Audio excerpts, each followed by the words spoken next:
ಅದ್ಭುತವಾಗಿರ್ತಕ್ಕಂಥ ಕಿವಿ ನಿಮ್ಮ ಅಲ್ಲಾಡ್ದಂಥ ಕಿವಿ ಕೊಟ್ಟಾರಂತಂದ್ರೆ ಯಾಕೆ ಕೊಟ್ಟಿರಬೇಕು ನೋಡ್ರಿ.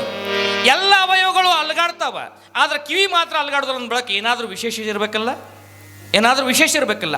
ಮನೆಯೊಳಗೆ ಕಟ್ಟಿರ್ತಕ್ಕಂಥ ಆಕಳು, ಎತ್ತು, ಕೋಣ, ಎಮ್ಮೆ, ಆಡುಗಳು ಎಲ್ಲ ಕಿವಿಗಳು ಅಲ್ಲಾಡ್ತಾವ ಅಂದ ಬಳಕ ಅಲ್ಲಾಡದೇ ಇರ್ತಕ್ಕಂಥ ಕಿವಿ ನಮಗೆ ಕೊಟ್ಟಾಣ ಅಂದ ಬಳಕ ಏನೋ ವಿಶೇಷತೆ ಐತಿ, ಏನೋ ವಿಶೇಷ ಐತಿ. ಹೇ ಮನುಜನೇ, ಎಷ್ಟೋ ಜನ್ಮಾದಿಗಳಲ್ಲಿ ಬಂದು ಅಲ್ಲಾಡೋ ಕಿವಿಗಳನ್ನು ಹೊತ್ತು ನಿನ್ನ ಮಾತುಗಳನ್ನು ಕೇಳುವುದಿಲ್ಲ ಅಂತ ನನ್ನನ್ನು ನೀನು ಧಿಕ್ಕಾರ ಮಾಡಿ ಹೋಗಿಯಲ್ಲ. ಅದಕ್ಕೆ ಈ ಜನ್ಮವನ್ನು ಕೊಟ್ಟು ನನ್ನ ವರ್ಣನೆಯನ್ನು, ನನ್ನ ಮಹಿಮೆಯನ್ನು ನೀನು ಬಲವಂತವಾಗಿ ಕೇಳಲೇಬೇಕು ಅಂತ ತಿಳ್ಕೊಂಡು ಅಲಗಾಡದಿರ್ತಕ್ಕಂಥ ಕಿವಿಗಳನ್ನು ಕೊಟ್ಟಾಳಂತಂದ್ರೆ ಇದು ಯಾರು ಉಪಕಾರ ಅಂತಂದ್ರೆ ಕೂಷ್ಮಾಂಡ ದೇವಿ ಉಪಕಾರ. ಅಂದ ಮ್ಯಾಲ ಆಕಿನ ಸ್ಮರಣೆ ಮಾಡಲೇಬೇಕು. 8 ಕೈಯನ್ನು ಹೊತ್ತಿರ್ತಕ್ಕಂಥ ಆ ದೇವಿ ತನ್ನ ಬಲಗೈಯಲ್ಲಿ ಅಮೃತ ಕಲಶವನ್ನು ಹೊತ್ತುಕೊಂಡು ಬಂದು ನನ್ನ ಮಕ್ಕಳು ಅವರ ಜೀವನದೊಳಗೆ ಜೀವನ ಅಮೃತವಾಗಲಿ ಅಂತ ತಿಳ್ಕೊಂಡು ಅಮೃತವನ್ನು ನೀಡಕ್ಕೆ ಬಂದಾಳೆ. ಇಷ್ಟೆಲ್ಲ ಆದ ಮ್ಯಾಲ ನನ್ನ ಮಕ್ಕಳು ಎಲ್ಲಿ ನಿಂದಿರಬೇಕು ಅಂತ ಚಿಂತೆ ಹತ್ತಿತ್ತು. ಯಾರಿಗೆ? ಕೂಷ್ಮಾಂಡ ದೇವಿಗೆ. ನೀವು ಕುಂತೀರಿಲ್ಲ, ಇದೇನು? ಭೂಮಿ. ಆಕೆ ಹೆಸರೇ ಇದು, ಭೂಮಿ. ಪೃಥ್ವಿ ಎಲ್ಲ ಇಕಾರದಿಂದ ಅದಾವು ಹೆಸರು. ಪುರುಷ ಪ್ರಧಾನವಾಗಿಲ್ಲ, ಎಲ್ಲ ಸ್ತ್ರೀ ಪ್ರಧಾನವಾಗ್ಯಾವ. ಇಕಾರಾತ್ಮವೇ ಸಂಕೇತ, ಇದು ಸ್ತ್ರೀ ಲಕ್ಷಣ. ಪೃಥ್ವಿ, ಭೂಮಿ. ಇದು ಭೂಮಿ ಕೂಷ್ಮಾಂಡ ದೇವಿ ಅವತಾರ ಮಾಡಿದ್ದು. ಹೆಂಗಾಯಿತು? ಈ ಮನುಸಂಕಲವನ್ನು ತಯಾರು ಮಾಡುವಂಥ ಸಂದರ್ಭದೊಳಗೆ ರಾಕ್ಷಸ ಗಣವು ಹುಟ್ಟಿ ಬಂದಿತ್ತು. ರಾಕ್ಷಸರು ಮಾನವರ ಜೊತೆಗೆ ದಾನವರು ಹುಟ್ಟೇ ಬಂದಿದ್ದರು. ಅದರೊಳಗೆ ಮಹಿಷಾಸುರ ಅಂತಕ್ಕಂಥ ರಾಕ್ಷಸ ಉತ್ಪನ್ನ ಆಗಿ ಲಕ್ಷಾಂತರ ರಾಕ್ಷಸರನ್ನು ಕರ್ಕೊಂಡು ಬಂದು ಏನು ಮಾಡಿದ? ನಮ್ಮ ಮೇಲೆ ಯುದ್ಧ ಮಾಡೋಕ್ಕೆ ಶುರು ಮಾಡಿದ. ಮಾನವರ ಮೇಲೆ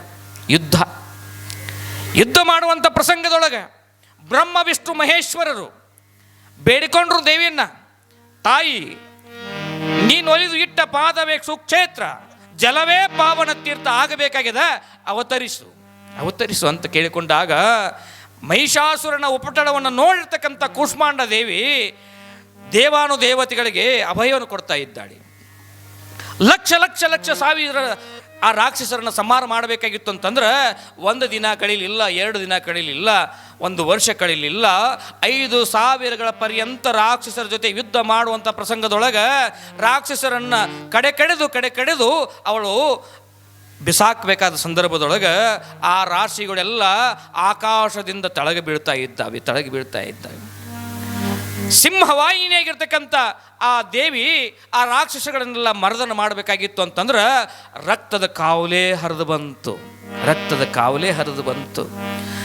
ಮಾಂಸ ಮಜ್ಜೆಗಳ ರಾಶಿಯೇ ಬಿತ್ತು, ಎಲುಬುಗಳ ರಾಶಿ, ಮಾಂಸ ಮಜ್ಜೆಗಳ ರಾಶಿ. ಆ ಸಂದರ್ಭದೊಳಗೆ ಎಲ್ಲ ರಾಕ್ಷಸರುಗಳು ತಲೆ ಅರ್ಧ ಕಾಲು ಅರ್ಧ ಕೈ ಏನು ನೋಡಬೇಕು. 5,000 ವರ್ಷ, 5 ವರ್ಷ ಅಲ್ರಿ, 5,000 ವರ್ಷ ಯುದ್ಧ ನಡೆದ ಸಂದರ್ಭದೊಳಗೆ ಪರ್ವತವೇ ನಿರ್ಮಾಣವಾಯಿತು, ಹೆಣದ ಪರ್ವತ. ಅವೆಲ್ಲ ಕರಗಿ ಎಲ್ಲೆಲ್ಲಿ ಕೆಂಪು ವರ್ಣದ ರಕ್ತ ಬಿತ್ತು ಅಲ್ಲಿ ಕೆಂಪು ಭೂಮಿ ಆಯಿತು. ಎಲ್ಲಿ ಮಾಂಸ ಮಜ್ಜೆ ಬಿತ್ತು ಅಲ್ಲಿ ಕಲ್ಲು ಮುಳ್ಳುಗಳಾದವು. ಎಲ್ಲಿ ಚರ್ಮದ ರಾಶಿ ಬಿತ್ತು ಅಲ್ಲಿ ಕಪ್ಪು ವರ್ಣದ ಭೂಮಿ ಆಯಿತು. ನೋಡ್ರಿ, ಆ ಮಾಂಸ ಮಜ್ಜೆಗಳಿಂದ ಉತ್ಪತ್ತಿಯಾಗಿರ್ತಕ್ಕಂಥ ಮಾಂಸದ ಖಂಡಗಳಿಂದ ಹರಿದು ಬಂದ ಆ ನೀರಿನ ಪ್ರವಾಹವೇ ಅವು ಎಲ್ಲ ಸಪ್ತ ಸಾಗರಗಳದು. ಇದನ್ನು ನೋಡಿ ಬ್ರಹ್ಮ ವಿಷ್ಣು ಮೊದಲಾದ ದೇವತೆಗಳೆಲ್ಲ ಇಂಥ ಕೆಸರಮಯ ವಾತಾವರಣದೊಳಗೆ ನಾವು ಹೆಂಗೆ ಇರೋಣ ಅಂತ ಆ ಕೂಷ್ಮಾಂಡ ದೇವಿಯನ್ನು ಬೇಡಿಕೊಂಡ್ರು. ನೋಡ್ರಿ, ಅವಾಗ ಹಿಂಗೆ ಅವಳು ಮತ್ತೆ ನಕ್ಕು ಬಿಟ್ಲು. ಆ ಎಲ್ಲ ಹೆಪ್ಪಗೊಟ್ಟಿರ್ತಕ್ಕಂಥ ರಕ್ತವೆಲ್ಲ ಗಟ್ಟಿಯಾಗಿ ಆವಾಗ ಇದು ಗಟ್ಟಿಯಾಗಿ ಅಂತಕ್ಕಂಥ ಈ ಭೂಮಿಯನ್ನು ಮೇದಿನಿ ಅಂತ ಕರೆದರು. ಹೆಪ್ಪುಗಟ್ಟಿ ಮೇಲೆ ನಿಂತಿತ್ತು. ಆವಾಗ ಎಲ್ಲರೂ ಬಂದು ಆ ಭೂಮಿ ಮೇಲೆ ನಿಂತ್ಕೊಂಡ್ರು. ಯಾರಿಗೂ ಭಯ ಪಡಬೇಡ್ರಿ, ಯಾಕಂತಂದ್ರೆ ಇದು ಗಟ್ಟಿಯಾಗಿರ್ತಕ್ಕಂಥ ಮಾಂಸ ಮಜ್ಜೆಗಳಿಂದ ಉತ್ಪನ್ನವಾಗಿರ್ತಕ್ಕಂಥದ್ದು, ಇದಕ್ಕೆ ಮೇದಿನಿ ಅಂತ ಕರೆದ್ರು. ನೋಡ್ರಿ, ಎಲ್ಲ ಉಪಕಾರ ಸ್ಮರಣೆಯನ್ನು ಮಾಡಬೇಕಾಗಿರ್ತಕ್ಕಂಥ ಕೂಷ್ಮಾಂಡ ದೇವಿ ಅವತಾರವನ್ನು ನಾವು ನೋಡಬೇಕಾಗಿತ್ತು, ಕೇಳಬೇಕಾಗಿತ್ತು ಅಂತಂದ್ರೆ ಮೊದಲು ಈ ಗಟ್ಟಿ ಕಿವಿಗಳಿಂದ ಕೇಳಬೇಕು. ಕಿವಿಗಳಿಂದ ಕೇಳಿದ ಮ್ಯಾಲ ಅಲ್ಲಾಡ್ದ ಇರ್ತಕ್ಕಂಥ ಎರಡು ಮಾತು ನೀ ಕೇಳಿದಂತಂದ್ರೆ ನಿನ್ನ ಬದುಕು ಅಲ್ಲಾಡ್ದಂಗಿರ್ಲ್ವಿ. ಅದಕ್ಕೆ ಭಗವಂತ ಸ್ವರೂಪಿಯಾಗಿರ್ತಕ್ಕಂಥ ಆ ಜಗದ್ರಕ್ಷಕಳು ಜಗನ್ಮಾತೆ ನಮಗೆಷ್ಟು ದಾನ ಮಾಡ್ಯಾಳ. ದಾನಿಹಿ ಪಾಣಿನ ನತು ಕಂಕಣೀನ. ಈ ಕೈಗಳಿಗೆ ಏನು ಭೂಷಣ ಅಂತಂದ್ರೆ ಆಕೆ 8 ಕೈಗಳಿಂದ ದಾನನ ಮಾಡ್ಯಾಳ. ನಮಗೆ ಏನು ದಾನ ಮಾಡ್ಯಾಳ? ಹೆಣ್ಣು ಹೊಣ್ಣು ಮಣ್ಣು ಎಲ್ಲವನ್ನು ದಾನ ಮಾಡಿ ನಮಗೆ ಅದ್ಭುತವಾಗಿರ್ತಕ್ಕಂಥ ಈ ಸಮಾಜದ ಜೀವನವನ್ನು ಕೊಟ್ಟಾಳ. ಆಕೆ ಉಪಕಾರವನ್ನು ಯಾತರಿಂದ ತೀರಿಸಬೇಕು ಅಂತ ಕೇಳಿದರೆ ಆಕೆಯ ಭಜನೆಯನ್ನು ಮಾಡಿ, ಆಕೆಯ ಸೇವೆಯನ್ನು ಮಾಡಿ, ಆಕೆಯ ವರ್ಣನೆಯನ್ನು ಮಾಡಿ, ಆಕೆ ಕೀರ್ತಿಯನ್ನು ಮಾಡಿ. ಈಗ ನೋಡ್ರಿ, ನಮ್ಮ ಜೋಗಮ್ಗಳು ಮಾತಂಗಿಯವರು ಊರೂರು ಹೋಗಿ ಆ ತಾಯಿಯ ವರ್ಣನೆಯನ್ನು ಮಾಡಿ ಬರ್ತಿರಲ್ಲ. ಅದಕ್ಕೆ ಇದೊಂದು ಅದ್ಭುತವಾಗಿರ್ತಕ್ಕಂಥ ನಮಗೆ ಜೀವನ ಕೊಟ್ಟಂಥ ಆ ತಾಯಿಯ ದಾನವನ್ನು ನಾವು ಮರಿಬಾರ್ದು. ಯಾರ ನಿಮ್ಮ ಮನೆಯೊಳಗೆ ನೀಡಿಸುವಾಗ ಬಂದ್ರೆ ನೀವೇನು ಮಾಡ್ತೀರಿ? ಜೋಳ ನೀಡ್ತೀರಿ. ನೀಡಿಸಿಕೊಂಡವರು 1-5 ಕಾಳು ಮತ್ತು ನಿಮಗೆ ಹಾಕ್ತಾರೆ. ಯಾಕೆ ಹಾಕ್ತಾರು? ಈ ಕಾಳುಗಳು ಹೆಚ್ಚಿಗೆ ಬೆಳೆದು ಸಿರಿ ಸಂಪತ್ತುಗಳು ಹೆಚ್ಚಿಗಾಗಲಿ ಅಂತ ಆಶೀರ್ವಾದ ಮಾಡ್ತಾರೆ. ಹಂಗಾರೆ ದೇವಿ ನಮಗೆ ಇಷ್ಟೊಂದು ಅದ್ಭುತವಾದಂಥ ಶರೀರ ಕೊಟ್ಟಾಳ, ಈ ಭೂಮಿ ಕೊಟ್ಟಾಳ, ಕುಡಿಲಿಕ್ಕೆ ನೀರು ಕೊಟ್ಟಾಳ, ಸೇವಿಸಲಿಕ್ಕೆ ಗಾಳಿ ಕೊಟ್ಟಾಳ, ಎಲ್ಲವನ್ನು ಕೊಟ್ಟಾಳ ಅಂದಮೇಲೆ ನಾವು ಅವಳಿಗೆ ಏನು ಕೊಟ್ಟೇವಿ? ಕೊಟ್ರ ಹಣ್ಣ. ನಾವೇನಾರಕ್ಕಿ ಕೊಟ್ರ ಹಣ್ಣು ಕೊಡ್ತಾಳ, ಕೊಟ್ರ ಹಣ್ಣ, ಕೊಡದಿದ್ರ ಮಣ್ಣ. ಕೊಟ್ರ ಹಣ್ಣು ಕೊಡ್ತಾಳು, ಕೊಡದಿದ್ರ ಮಣ್ಣ ಕೊಡ್ತಾಳ. ನೋಡ್ರಿ, ಭೂಮಿ ಹೇಳ್ತೈತಿ, ಎಷ್ಟು ದಿನ ಪಾಪ ಮಾಡ್ತಿ, ಎಷ್ಟು ದಿನ ಇರ್ತಿ, ಹೊತ್ಕೊಂಡು ನಿಂದಿರ್ತೇನೆ. ನಿನ್ನ ಪಾಪ ಸಂತಿ ಮುಗಿತಂತಂದ್ರೆ ನಿನ್ನ ಬುಡಕ್ಕೆ ಮುಚ್ಕೊಂಡು ನಾ ಅದ್ರ ಮೇಲೆ ನಿಂದಿರ್ತೇನೆ ಅಂತೈತಿ. ನೋಡ್ರಿ ಇವ ಭೂಮಿ ಮೇಲೆ ಎಲ್ಲ ಕೊಟ್ಟು, ಎಲ್ಲ ರೊಕ್ಕ ಕೊಟ್ಟು ಎಲ್ಲ ಖರೀದಿ ಮಾಡ್ಬೋದು. ಆದ್ರೆ ಸ್ಮಶಾನದಾಗ ಹೆಣ ಕೊಟ್ಟ ಖರೀದಿ ಮಾಡಬೇಕು ಈ ಶರೀರ. ಸ್ಮಶಾನ ಜಾಗ ಈ ಶರೀರ ಕೊಟ್ಟ ಖರೀದಿ ಮಾಡಕ್ಕೆ ಬರ್ತೈತಿ. ಇಲ್ಲ ಏನು ಕೊಟ್ಟರು ಬರೋದಿಲ್ಲ. ಅದಕ್ಕೆ ಇಬ್ಬರು ಗಂಡ ಹೆಂಡತಿ ಇದ್ರಂತೀವ. ಇಷ್ಟು ಜಿಪ್ಪುಡು ಇದ್ರಲ್ಲ ಅವರು. ಅವ್ರ ಮನೆ ಮುಂದೆ ಯಾವ ಸಾಂಬಳು ಹಾಯೋಂಗಿಲ್ಲ. ನೀಡಿಸ್ಕೋರು ಬಂದ್ರೆ 2 ನಾಯಿ ಸಾಕಿದ್ರು ಅವರು. ಮತ್ತು ಜಿಪ್ಪುನದಾರಂತರಿ. ಮತ್ತು ನಾಯಿ ಹೆಂಗೆ ಸಾಕಿರು? ಏನಿಲ್ಲ, ಎಲ್ಲಾರ ಪುರಾಣ ಜಾತ್ರೆ ಇತ್ತಂತಂದ್ರೆ ದೊಡ್ಡ ಬ್ಯಾರೆಲ್ ತೊಗೊಂಡು ಹೋಗಿರಂತ ನಾಯಿಗೆ ಊಟ ತರಕ್ಕೆ. ಪಟ್ಟಂತ ರೊಟ್ಟಿ ಮಾಡಿದ ಹೆಣ್ಮಗಳಲ್ಲಕ್ಕಿ. ಅಂಥವ್ರು ಇರ್ತಾರೆ. ಇಟ್ಟು ಜಿಪ್ಪುಂಡ್ರು. ಆ ಕೊಡದಾಪನ ಮನೆಗೆ ಬಿಡದಾಪ ಬಂದ. ಭವತಿ ಭಿಕ್ಷಾಂದಿ ಅಂದ. ಬಾಗಲ್ದಾಗ ನಿಂತ. ಇಬ್ಬರು ಅಂದರು, ಇವತ್ತು ಮೊದಲದಾಗ ಒಂದು ಮದುವೆ ಇತ್ತು, ಹೋಗಿ ಅಲ್ಲೇ ಉಂಡು ಬಂದ್ರೆ ಆಕೆ ನಾವು ಮಾಡಿದ್ದು, ಮತ್ತು ಅಡುಗೆನ ಮಾಡಿಲ್ಲ, ಇವಾಗೇನು ಹಿಡಿದೈತಿ? ಏನು ಹೇಳೋದು ಅವಂಗ? ನೋಡಪ್ಪ, ನಾವು ಇವತ್ತು ಉಪವಾಸ ಅದೇವು, 2 ದಿನ ಉಪವಾಸ, ನಿರಂಕಾರ, ನೀರು ಕುಡಿದಿಲ್ಲ ನಾವು ನಿನ್ನೆ ಅಡುಗೆ ಮಾಡಿಲ್ಲ. ಮತ್ತು ಅಂದ ಬಳಕ ನಿನಗೇನು ಹಿಡಿದು ಮತ್ತು ಮಣ್ಣಿ ರೊಟ್ಟಿದು. ಹಂಗೆ ನಾವು ವೇಸ್ಟ್ ಮಾಡೋದಿಲ್ಲಪ್ಪ. ಹಂಗೇನಾರು ರೊಟ್ಟಿ ಉಳ್ದು ಅಂತಂತಂದ್ರೆ ಅವನು ನೆನೆಸಿ ನೀರು ಕುಡಿತೇವೆ, ಕರೆ ನಾವು ವೇಸ್ಟ್ ಮಾಡೋದಿಲ್ಲ. ಹಂಗಾರೆ ಇರ್ವಾತೀವ, ನೀವು ಎಲ್ಲಿ ಹೊಂಟೇರಿ? ಮದುವೆಗೆ ಹೊಂಟೇವು. ಮತ್ತು ಯಾವಾಗ ಬರ್ತೀರಿ? ಸಂಜೆಗೆ ಬರ್ತೀವಿ. ನೀವು ಸಂಜೆಗೆ ಬಂದ್ರೆ ನನಗಟ್ಟು ಪ್ರಸಾದ ಮಾಡಿ ನೀಡಬೇಕು. ಆಯಿತು ನೋಡು ಅಂತ ತಿಳ್ಕೊಂಡು ಕಳ್ಸಾಕೊಂದು ಅಂತ ತಿಳ್ಕೊಂಡು ಇವ್ರು ಮದುವೆ ಹೋದ್ರು. ಇವ್ ಕಟ್ಟಿ ಮೇಲೆ ಕುಂತ. ಹೋದಾನಂತ ಇವ್ರು ತಿಳ್ಕೊಂಡು ಮದುವೆ ಹೋಗಿ ಶಿಸ್ತು ಜಡದು ಬಂದರು. 4 ಆಗಿತ್ತು, ಬಾಗಲ್ದಾಗ ಕುಂತಿದ್ದ. ಯಪ್ಪ ನೀ ಇನ್ನೂ ಹೋಗಿಲ್ಲೇನು? ಇಲ್ಲೇವ, ನಿಮ್ಮ ಮನ್ಯಾಗಿಂದ ಏನಾರು ತಿಂದ ಹೋಗವನ. ಇವ್ ಮೊದಲು ಅವಂಗೂ ಯಜಮಾನಿಗೆ ಶುಗರ್ ಇತ್ತು, ಒಳ್ಳೆ ಹೊಟ್ಟಿಸಿತ್ತು ನನ್ನಂಗೆ. ಮತ್ತು ಅಂದ ಇವೇನು ಹೋಗಂದ್ರೆ ಹೋಗೋವಲ್ಲ, ಏನು ಮಾಡೋದು ಅಂತ ಹೆಣ್ಮಗಳಂದು. ಏನು ಮಾಡೋದು ರೀ? ಮತ್ತು ನಾವು ಅಡುಗೆ ಮಾಡಿದ್ರೆ ಅವಂಗೂ ಸುದ್ದಿ ಹತ್ತೋದು. ಯಾಕಂದ್ರೆ ಒಗ್ಗರ್ನಿ ಕಾಟ ಹೊರಗೆ ಬೀಳೋದು. ಮತ್ತು ಏನು ಮಾಡೋದು? ನಾವು ಭಾಳ ಬೆರಿಕಿದ್ದ ಯಜಮಾನ. ಸಪ್ಪಳಿಲ್ಲದ ಅಡುಗೆ ಮಾಡಂದ. ಸಪ್ಪಳಿಲ್ಲದ ಅಡುಗೆ ಯಾವುದು ರೀ? ಆಗ್ತಕ್ಕಂಥ ಅಡುಗೆ ಯಾವುದು? ಶಾವಿಗೆ. ಒಗ್ಗರ್ನಿ ಕಾಟ ಬರೋದಿಲ್ಲ, ಚೊಯ್ ಅನ್ನೋದಿಲ್ಲ, ಕುರ್ರ ಅನ್ನೋದಿಲ್ಲ. ಸುಮ್ಮನೆ ನೀರು ಕಾಸೋದೈತಿ, ಒಂದಿಟ್ಟು ಬೆಲ್ಲ ಹಾಕೋದೈತಿ, ಶಾವಿಗೆ ಹಾಕೋದೈತಿ. ಸಪ್ಪಳಾಗದ ಅಡುಗೆ ಅದು. ಸಪ್ಪಳಾಗದ ಅಡುಗೆ ಮಾಡಂದ. ಆ ಹೆಣ್ಮಗಳು ಆಯ್ತಂದ. ಹಪ್ಪಳ ಗಿಪ್ಪಳ ಕರ್ದು ಮತ್ತಂದು ನಾವು ಎಲ್ಲಿ ತೋರಿ. ಹೆಣ್ಮಗಳು ಮಾಡಿ ಇಟ್ಲು. 8 ಗಂಟೆ ಆಯ್ತು. ಇವ ಕಟ್ಟಿ ಮೇಲೆ ಹಂಗೆ ಕುಂತಿದ್ದ. ಅಡಿಗೆ ಆತ್ತೇನು ರೀ? ಇಲ್ರಿ, ಇವತ್ತು ಉಪವಾಸ ನಂಬುದ ನಾವು ಅಂದ ಕೂಡಲೇ ಇವ ಮತ್ತು ಸ್ವಾಮಿ ನೋಡು ಕಟ್ಟಿ ಮೇಲೆ ಕೂತಿದ್ದ. 4 ಮಂದಿ ಬರೋರು ಮಾತಾಡ್ಸೋರು. ಮತ್ತು ಇವ್ರು ಉಣ್ಬೇಕಂತಂತಂದ್ರೆ ಇವು ಕಟ್ಟಿ ಮೇಲೆ ಕುಂತಾನ. ಹೆಂಗೆ ಉಣ್ಣೋದು? ಅವ್ರಂದರು, ನೋಡ್ರಿ ನಾವು ಈಗ ಹೊಲಕ್ಕೆ ಹೋಗಾರ್ದು, ಮುಚ್ಚಿ ಕಡೆ ಬಾಗಲ ಹಾಕ್ಕೊಂಡು ಹೊಲಕ್ಕೆ ಹೋಗಾರ್ದವು. ಮತ್ತು ನೀವು ಮಲ್ಕಾದ್ರೆ ಮಲ್ಕೋ ಅಂತ ಹೇಳಿ ಇಬ್ಬರು ಗಂಡ ಹೆಂಡತಿ ಹೋದ್ರು. ಮುಂದ್ಕೂತು ಹೋಗಿ ಏನು ರೀ ಹೊಲಕ್ಕೆ ಹೋಗೋಣ ಅಂದ್ರಲ್ಲ, ಸುಮ್ಕೊಂಡ್ರಿ ನೀನು ತಿಳ್ತೈತಿ. ಹಿಂಗೆ ಬಂದು ಹಿತ್ತರಿ ಬಾಗಲ್ಲಿ ಕದ ತೆಗೆದ ಸಪ್ಪಳಿಲ್ದ ಅಡುಗೆ ಊಟ ಮಾಡೋನು ಅಂತ ಇವರಿಬ್ಬರು ಮಾತಾಡ್ಕೊಂತ ಹಿಂಗಾಶಿ ಅಕ್ಷಾಗ ಬರೋಡ್ಕ ಇವು ಸ್ವಾಮ್ಯಪ್ಪ ಭಾಳ ಬೇರೆಕಿದ್ದ. ಒಂದೇ ಊರು ನೀರು ಕುಡಿಯೋದು ನೋಡ್ರಿ ಸ್ವಾಮಿಗಳಂದ್ರೆ ನಮ್ಮಂಗಾರು. ಇವ್ ಮೊದಲ ತಿಳಿದಿತ್ತು ಇವ್ರೇನೋ ಒಳಗೆ ಮಾಡಿಟ್ಟಾರ, ತಪ್ಸಾಕೆ ಮಾಡ್ಯಾಕತ್ತಾರ ಅಂತ ತಿಳ್ಕೊಂಡು ಹಂಚು ತೆಗೆದು ಬೆಕ್ಕಟ್ಟಿಗಿಂದ ತಳಗೆ ಇಳುದ ನೋಡ್ತಾನ ಬೋಗಣಿ ತುಂಬ ಶಾವಿಗೆ ಪಾಯಸ ಮಾಡಿಟ್ಟಿದ್ಲು ನಮ್ಮವ್ವ.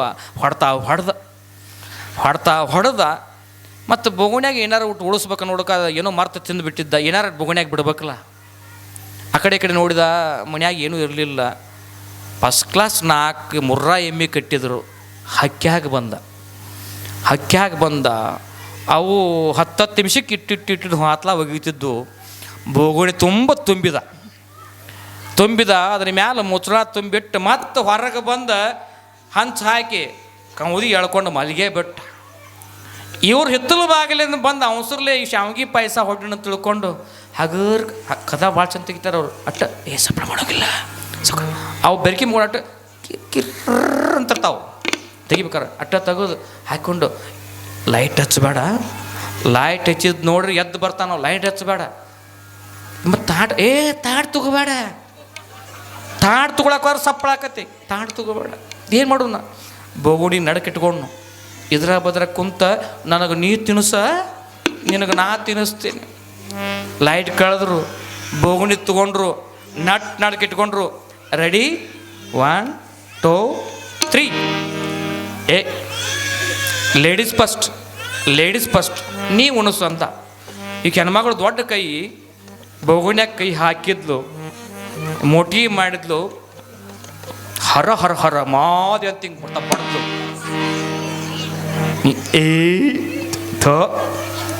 ಏನು ಹತ್ತಾಕತ್ತ ಏನು ಮಾಡಿ ಶಾವಿಗೆ ಮಾಡೇನ, ಶಾವಿಗೆ ಗತ್ತಿ 10 ಬೆಲ್ಲ ಕಡಿಮೆ ಹಾಕಿ ಏನು ಬಿಡ್ರಿ ನಿಮ್ಮ ಬರೀ ಇದಾಯ್ತು. ಈಗ ನಟ್ಟು ಹಾಕಿ ನೋಡೋನು ಮತ್ತತ್ತು ಒಂದು ಒಗದ್ಲು. ನಿನ್ನ ಕಡೆ ಇನ್ನೂ ಮಾಡಕ್ಕೆ ಬರೀ ಇದಾತ್ಬಿಟ್ಟು ನಿಮ್ಮ ಕಡೆ ಮುಂದೆ ಬರೀ ಹಾಕಿ ಉಪ್ಪು ಆತು ಹೆಚ್ಚಾತ್ ಕಡಿಮೆ ಆತು ಖಾರ ಆತು ಬರೀ ಇದಂತೀರಿ. ನಮ್ಮಪ್ಪ ಹೇಳ್ತಾರೆ ಅಳ್ಬೇಡ ನೀನು ಸ್ವಲ್ಪ ಟೇಸ್ಟ್ ನೋಡು ಅಂತ ತಿಳ್ಕೊಂಡು ಇವು ಸಿಟ್ಟು ಬಂದಿತ್ತು. ಮೊದಲ ಹಿಂಗೆ ತೊಗೊಂಡ ಹಿಂಗೆ ಬಾಯಾಗ ತುರುಕಿದ. ಇದು ನಾ ಮಾಡಿದ ಶಾವಿಗೆ ಅಲ್ಲ ಅಂತ ಅಂದ್ಲಕ್ಕಿ. ಏನಾರ ಐತಂತ ನೋಡು ಅಂತ ತಿಳ್ಕೊಂಡು ಹಗುರ್ಕ ಲೈಟ್ ಹೆಚ್ಚಿ ನೋಡ್ರು, ಇಬ್ಬರು ಬಾಯಿಗೆ ಸಗಣಿ ಬಡ್ದಿತ್ತು. ಅವಂಗೊಟ್ಟು ಕೊಟ್ಟು ತಿಂದಿದ್ರು, ಶಾವಿಗೆ ಉಂತಿದ್ರು. ತತ್ವಬಲ್ಲ ಶಿವಯೋಗಿಗೆ ತುತ್ತು ಅನ್ನವ ನಿಕ್ಕಿದರೆ ಕೈಲಾಸವತ್ತತ್ತಿ ಬೀಳುವುದು ಸರ್ವಜ್ಞ. ತತ್ವಬಲ್ಲ ಶಿವಯೋಗಿ ಎಲ್ಲಿ ಇರ್ತಾನಂತಂದ್ರೆ ಯಾರು ದೇವಿಯ ಆರಾಧನೆ ಮಾಡ್ತಾರ, ಯಾರು ದೇವರ ಉಪಾಸನೆ ಮಾಡ್ತಾರ ಅಂಥ ಉಪಾಸಕರಿಗೆ ಒಂದು ತುತ್ತು ನೀವು ಅನ್ನ ಇಕ್ಕಿದ್ರ ಕೈಲಾಸ ಒತ್ತತ್ತಿ ಬೀಳ್ತೈತೆ ಅಂತ ಕೂಷ್ಮಾಂಡ ದೇವಿ ನಮಗೆಲ್ಲ ಉಚ್ಚಾರ ಮಾಡಕತ್ತಾರೆ, ಹೇಳಕತ್ತಾಳ. ಅದಕ್ಕೆ ಆ ದೇವಿ ನಮಗೆ ಉಪಕಾರವನ್ನು ಮಾಡಿರ್ತಕ್ಕಂಥ ಸಂದರ್ಭದೊಳಗೆ ಮಹಿಷಾಸುರನ ಸೈನ್ಯ 5000 ವರ್ಷಗಳ ಪರ್ಯಂತರ ಆ ಯುದ್ಧವನ್ನು ಮಾಡಿ ಮಾಡಿ ಮಾಡಿ ಮಾಡಿ ಆ ಸತ್ತಿರ್ತಕ್ಕಂಥ ಎಲ್ಲ ರಾಕ್ಷಸರು ಭೂತ ಆಗ್ಯಾವ, ಪ್ರೇತ ಆಗ್ಯಾವ, ಪಿಶಾಚ ಆಗ್ಯಾವ. ನೋಡ್ರಿ, ಪಿಶಾಚಿಗಳಾಗೋದಿಲ್ಲೇನ್ರಿ? ಯಾರಿಗೆ ಮುಕ್ತಿ ಆಗುವುದಿಲ್ಲವೋ ಆ ಮುಕ್ತಿ ಜೀವನ ಪಿಶಾಚಿಯಾಗಿ ಅಲ್ಲಾಡ್ತಕ್ಕಂಥ ಪರಿಸ್ಥಿತಿ ಒಳಗೆ ದೇವಿನ ಬೇಡ್ಕೋತಾವಂತ, ನನ್ನ ಮಕ್ಕಳಿಗೆ ಮದುವೆ ಮಾಡ್ರಿ, ನನ್ನ ಮೊಮ್ಮಕ್ಕಳಿಗೆ ಹೆಸರು ಇಡಬರಿ ಅಂತ ದೇವಿಗೆ ಕೊಡಾಕತ್ತು ಅಂತವು. ಆ ಸಂದರ್ಭದೊಳಗೆ ಆ ಸ್ಮಶಾನವಾಗಿರ್ತಕ್ಕಂಥ ಆ ಯುದ್ಧ ರಂಗದೊಳಗೆ ದೇವಿ ಎಲ್ಲವರಿಗೆ ಉದ್ಧಾರ ಮಾಡ್ತಾ ಇದ್ದಾಳೆ, ಜೀವನ್ ಮುಕ್ತಿ ವಿಲಕ್ಷಣ ಕೊಡ್ತಾ ಇದ್ದೆ. ಹೇ ರಾಕ್ಷಸರ, ನೀವು ಕೂಡ ಇಂಥ ಮನುಷ್ಯ ಜನ್ಮವನ್ನು ಪಡ್ಕೊಂಡು ಆ ದೇವಿಯ ಆರಾಧನೆ ಮಾಡಲಿಕ್ಕೆ ಸುಂದರವಾದ ಕುಟುಂಬವನ್ನು ಹೊಂದಿ ಮಕ್ಕಳು ಮರಿಯಿಂದ ಹೊಲ ಸೀಮೆ ಗದ್ದೆಗಳಿಂದ ನೀವು ಜೀವನ ಮುಕ್ತರಾಗಬೇಕಾಗಿತ್ತು ಅಂತಂದ್ರೆ ನನ್ನ ಸ್ಮರಣೆ ಮಾಡಿರಿ. ನನ್ನ ಸ್ಮರಣೆ ಮಾಡಿದ್ರೆ ನಿಮಗೂ ಇಂಥ ಮನುಷ್ಯ ಜನ್ಮ ಬರ್ತೈತಿ, ಭೋಗ ಭಾಗ್ಯಗಳಲ್ಲಿ ಬರ್ತಾವ, ಅದಕ್ಕೆ ನೀವು ನನ್ನ ಸ್ಮರಣೆ ಮಾಡ್ರಿ ಅಂತ ಆ ರಾಕ್ಷಸರಿಗೆಲ್ಲ ಅಭಯದಾನ ಮಾಡಿದ್ಲು ಕೂಷ್ಮಾಂಡ ದೇವಿ. ಅವರು ಕೂಡ ಎಲ್ಲವನ್ನು ಬಿಟ್ಟು ಆ ದೇವಿಯ ನಾಮಸ್ಮರಣೆ ಮಾಡ್ತಾ ಇದ್ದಾಳೆ. ಶ್ರೀ ಗುರು ದೇವಿಯ ಭಜನೆಯ ಮಾಡು ವರಗಳ ಬೇಡು, ಭಗವತಿ ನಾಮವ ಸ್ಮರಣೆಯ ಮಾಡು ವರಗಳ ಬೇಡು. ವರಗಳನ್ನು ಬೇಡ್ಕೊಂಡ್ರು, ಯಾರು? ರಾಕ್ಷಸರು. ಅದು ಕೇಳ್ತಾರು, पृथ्वी से बारी कौन है? पाप है. पाप का बाप कौन है? लोभ है.